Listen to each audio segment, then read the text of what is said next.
Hey, so I mean, as you see there, I mean, like I once again, I don't know if it's scripted, but I think at this point in Canada, I don't know if it needs to be. I think that we're so complacent to our authority, and basically like that's our culture. I mean, I'm not sure how many people here are American, but you guys fought for your independence. We were given a charter of quote unquote rights and freedoms, which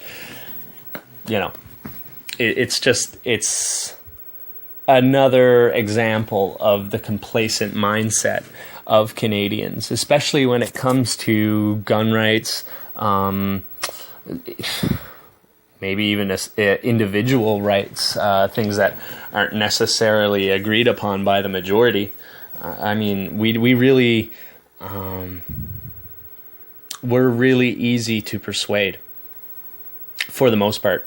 And a lot of Americans don't tolerate the crap that they get from their government. Well, aside from complaining about Harper, which they're just going to vote in another Bilderberg member, the Canadians just don't do much complaining. They don't really look into the issues. They don't think about it. As you can see there was nothing really mentioned about the psychological situation that Justin was in. And it's really all about, he was talking about gun rights, man. And he's anti. I mean, did you hear that? What was it? Anti everything. Oh, anti-authority. Yeah, that's what it is. Yeah. I mean, even if it wasn't, like, it doesn't have to be scripted. This is how Canadians are.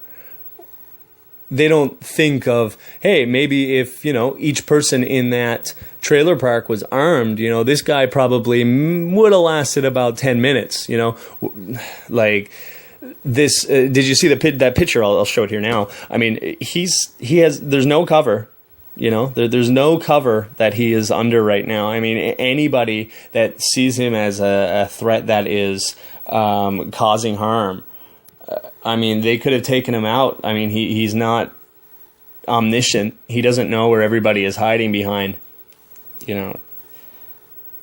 Another thing too. I mean, another thing we should be looking into: how did five policemen get shot? And that's another thing that the media isn't talking about. They have no problem really mentioning, that he was looking into gun rights, or sorry, that he was into gun rights, and he was always at a shooting range. He's anti-authority. He was homeschooled was another one, which is absolutely ridiculous. I know plenty of people that are homeschooled, and they are much more brilliant because of it than a lot of people in our public school system.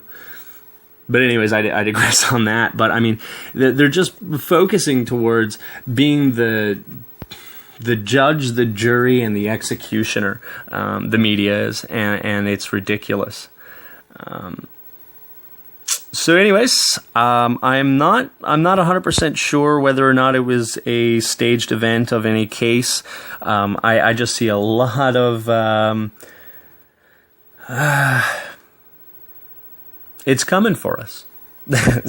We're not going to have individual rights anymore if we don't do something about this. And I think it's really important to remember those 2 points, especially with the saying that the police took that picture, because I don't see any evidence of that. And I could be wrong. Please post it if I am, and show me that I am. But it just seems we need to be very careful. As the target of this event, the media is really going after people that are for gun rights, and we need to be very careful. And that includes watching out for our fallacious reasoning when we are trying to decipher what really happened in the event without the aid of mainstream media to dictate to us what did. So, guys, be careful. Be smart about it. And basically take care, because this seems like it's just only going to get worse. Justin Bryant out.